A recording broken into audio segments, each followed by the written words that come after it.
a calling me away. As take I with my packsack to the road. It's the call on me of the forest in the north. As step I with the sunlight o'er my load. From Lake Agnes by Louisa to Canoe I will go, where you see the loon and hear his plaintive wail.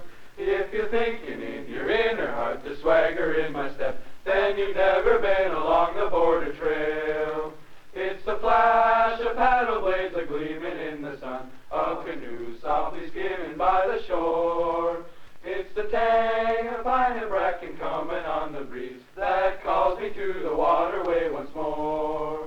From Lake Agnes by Louisa to Canoe I will go, where you see the loon and hear his plaintive wail. If you're thinking in your inner heart the swagger in my step, then you've never been along the border trail.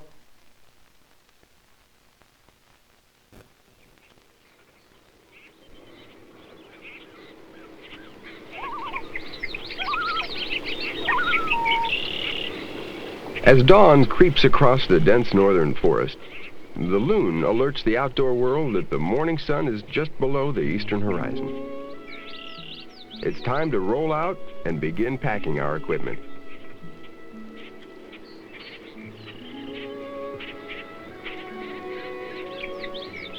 As the sun comes up, we prepare breakfast using a canoe-balanced keel-up as a table.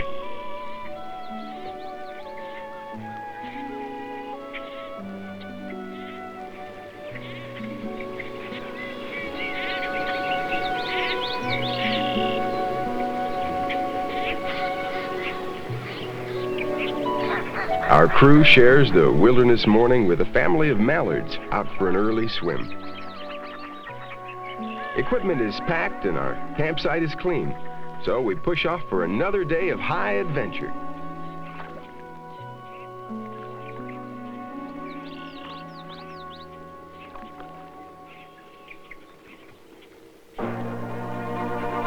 This is canoe country, a vast network of lakes and interconnecting streams that form the drainage system of northern Minnesota and the Canadian provinces of Ontario and Manitoba. The lakes shine like blue gems scattered across the green blanket of pine, spruce, fir, and hardwood forests. Where streams thread their way from lake to lake, flashes of white indicate rapids and waterfalls.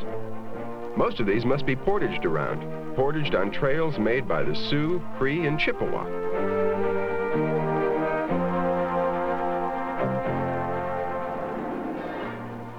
Today, scouts and explorers of the Charles L. Sommers National High Adventure Base follow these same waterways and portage trails.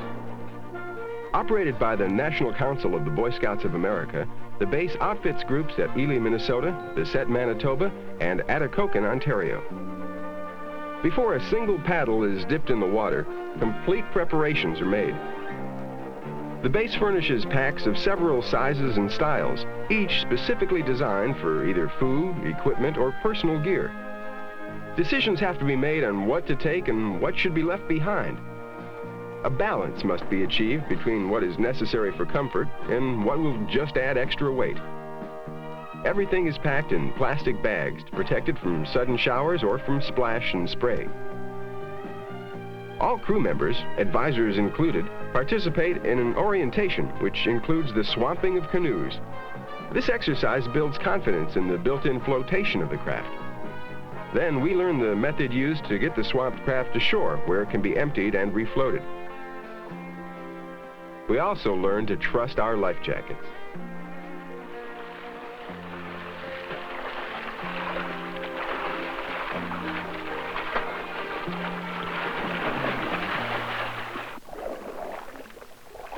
Underway. In the bright morning sun, our crew heads into the wilderness on a pre-planned route. Here's a wilderness so remote that there are no roads other than the waterways first used by the Native American Indians. We're lost in time as we remember the French voyagers of the 16 and 1700s, the English and Scottish fur traders, and the American frontiersmen, all who opened the wilderness for the young nations of the U.S. and Canada. Paddlers usually don't start out as experts, But as hours move into days, they develop the style and rhythm of the veteran canoemen, driving their blades easily but powerfully. Our map indicates that a portage is required. A portage is a pathway through the forest over which the canoes and equipment must be carried to the next navigable waterway.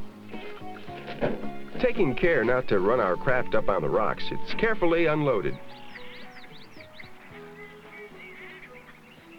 Each member of the crew has a load.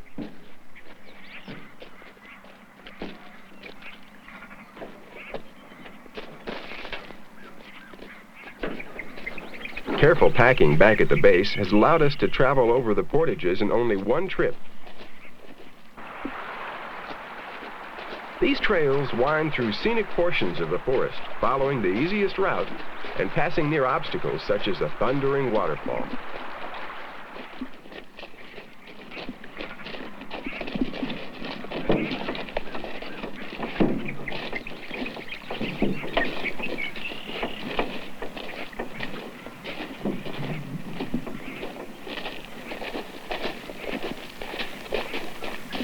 Where the trail ends at the next lake, the canoes are once again carefully put in the water. The packs are stowed in the watercraft to take up the least amount of space. The 3 members of each crew climb aboard, paddlers in the bow and stern, the third man resting amidship. The middle man is alternated at each portage, so every paddler gets a chance to rest periodically during the day.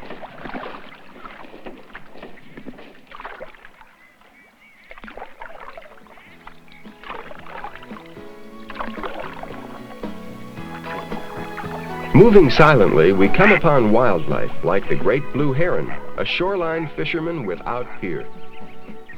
Reluctantly, he takes wing and moves on, probably to return when we're out of sight.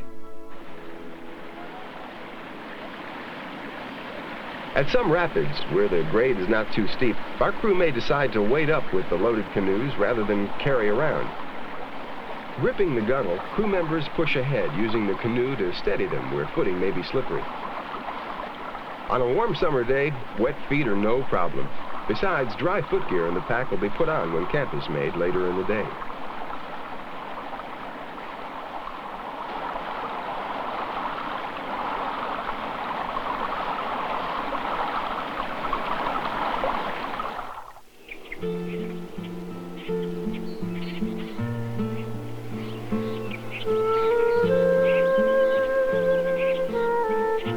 In some of the bays, solid beds of water lilies form a green carpet, here and there dotted by brilliant yellow and white blossoms. The lilies part as the canoes move through, then close up behind with no indication of anyone having passed by.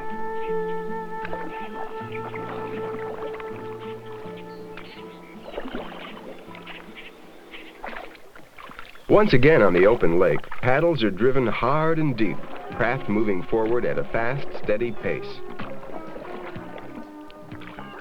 Muscles are toughened after a few days on the trail, and what was once hard work now comes with hardly any effort. A skill has been acquired. Driving the paddle has now become a genuine pleasure.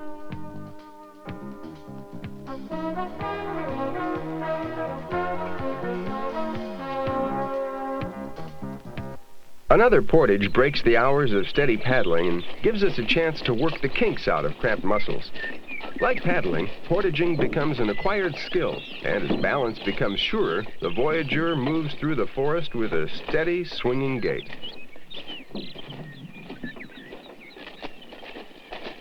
We note the conifers and hardwoods and the mosses and lichens as the sunlight flickers through the forest canopy and lights up the understory in patches of bright green and yellow.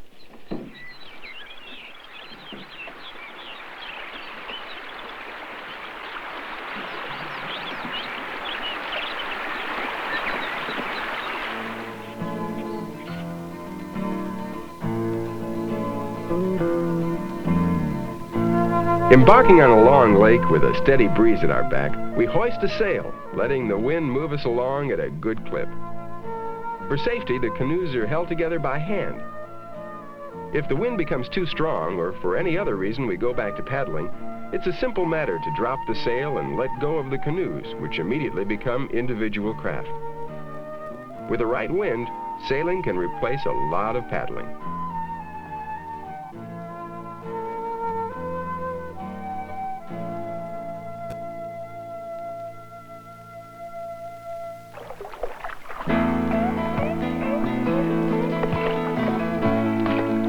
With a change of direction, the wind is no longer an asset, so we once again push water to move ahead.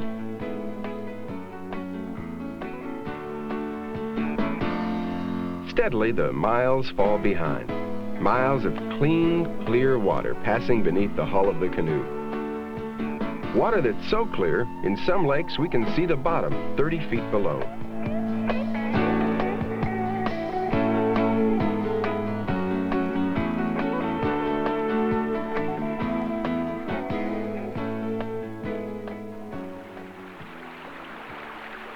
A waterfall clearly indicates a rock barrier, a steep drop in the terrain which must be portaged. Ancient Indian canoemen took great pains to build their fragile birch bark craft and never risked damaging the hull. Like those ancient canoemen, modern wilderness travelers also have a high regard for their watercraft and its contents, carrying around most whitewater obstacles.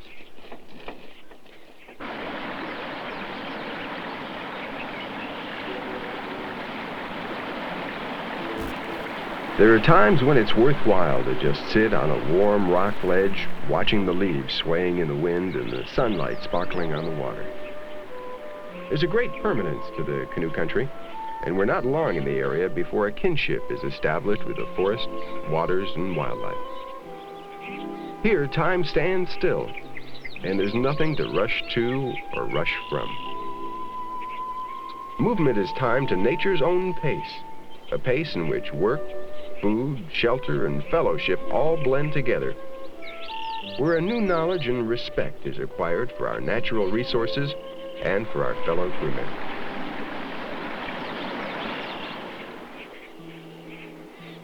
In season, canoe country offers a number of delights, including huge beds of blueberries.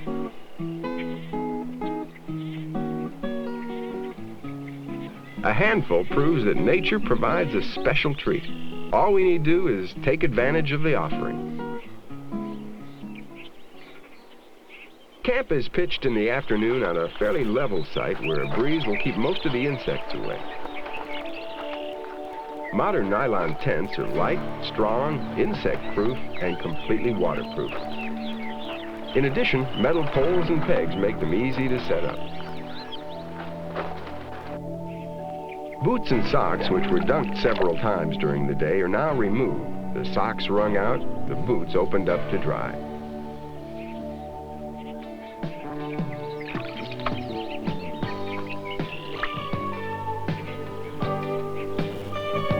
Spare socks and shoes from the pack provide comfortable footgear around camp.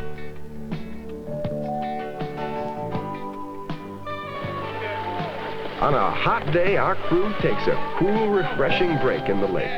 And what better place to swim than the clean, pollution-free waters of the North Country?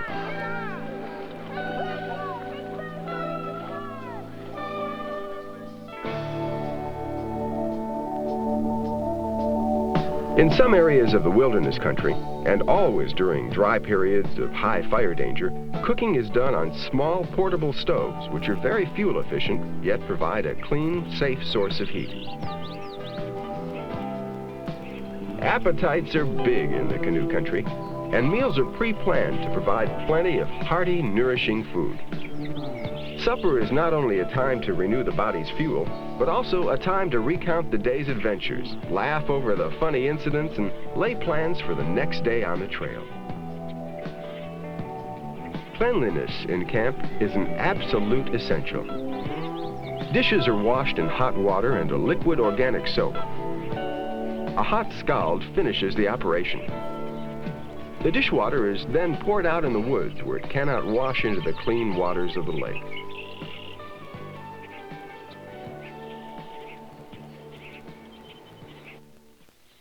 Animals, large and small, may try to share our food supply.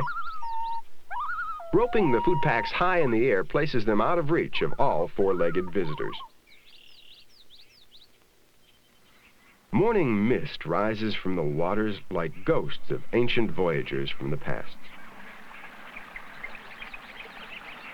The waters are restless and ever-moving, hurrying down water courses ground into the granite by glaciers more than 10,000 years ago.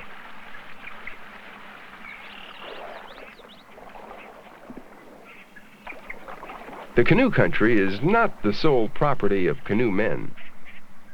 The canoe base is well prepared to outfit co-ed and all-female crews as well as all-male crews. The women crew members of today are equally as skilled in wilderness travel as their male counterparts and have become commonplace on the northern canoe routes.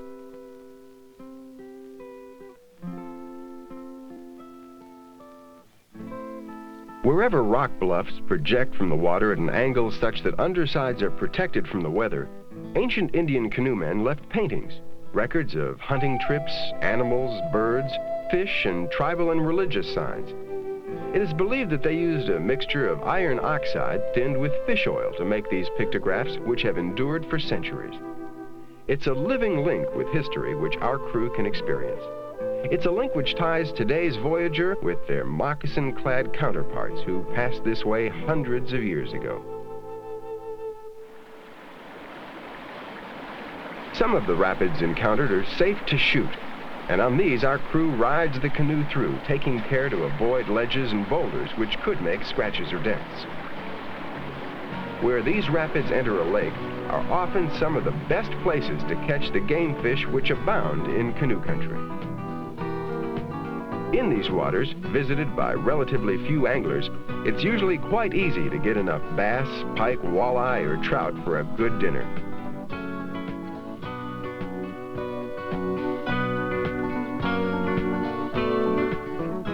Most likely fishing spots, besides the whitewater, are weed beds, dead wood, and rocky points.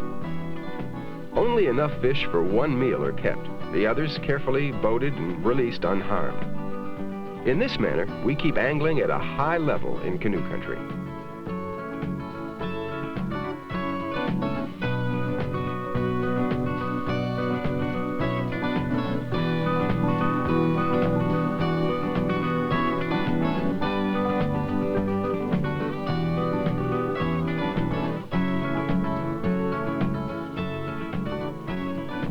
With enough fish for supper, our anglers return to camp.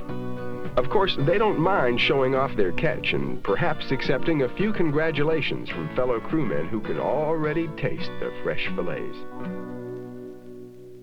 The fish can't go into the frying pan until they're cleaned, which means removing the fillets with a sharp knife.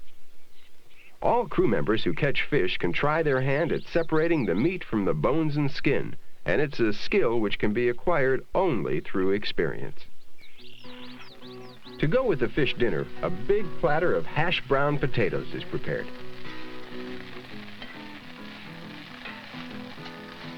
Once the hash browns are ready, attention is turned to the fillets. Dipped in breading, they're dropped in hot, deep oil where they sizzle and bubble while the exterior takes on that golden brown color prized by outdoor cooks and gourmets alike. It takes only a few moments for the fish to cook. Then, each piece is removed and placed on a platter to cool. The fillets don't cool long, for as soon as they come out of the pan, they're eaten, and the cook continues to fry until the last fillet has passed through the hot oil. Leftovers? There simply aren't any. For a special treat, our cook is making a cake, baking it in the small aluminum trail oven which is part of every crew's cook kit. The cake batter is poured into the oven and placed on glowing coals with more coals and burning twigs placed on top to maintain an even heat so that the finished cake is golden brown top and bottom.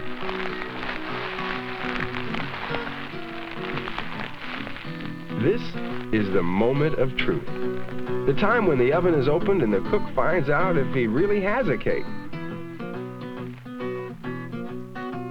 A cake is not a cake without frosting. And this holds true even in canoe country. Using a tested mixture of powdered sugar and flavoring, the cook has turned out a frosting of just the right texture, which is carefully poured over each piece.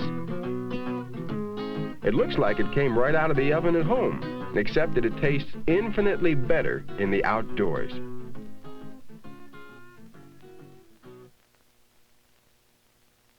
It was Pierre Radisson, an explorer of the 1600s, who first attempted to put words to his feelings about canoe country. Out there, we were kings, the richest men in all the world.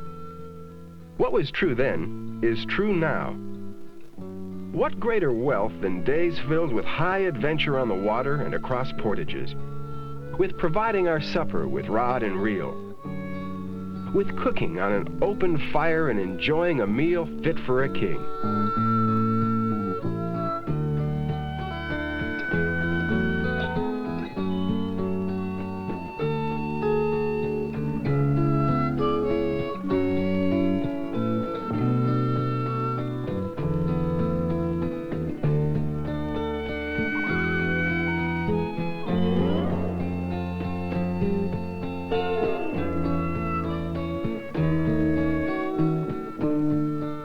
Inevitably, day comes to an end. The sun slides into the western horizon, and night slowly moves across the lakes and forests of canoe country as taps is sounded by a solitary loon heading home to a distant roost.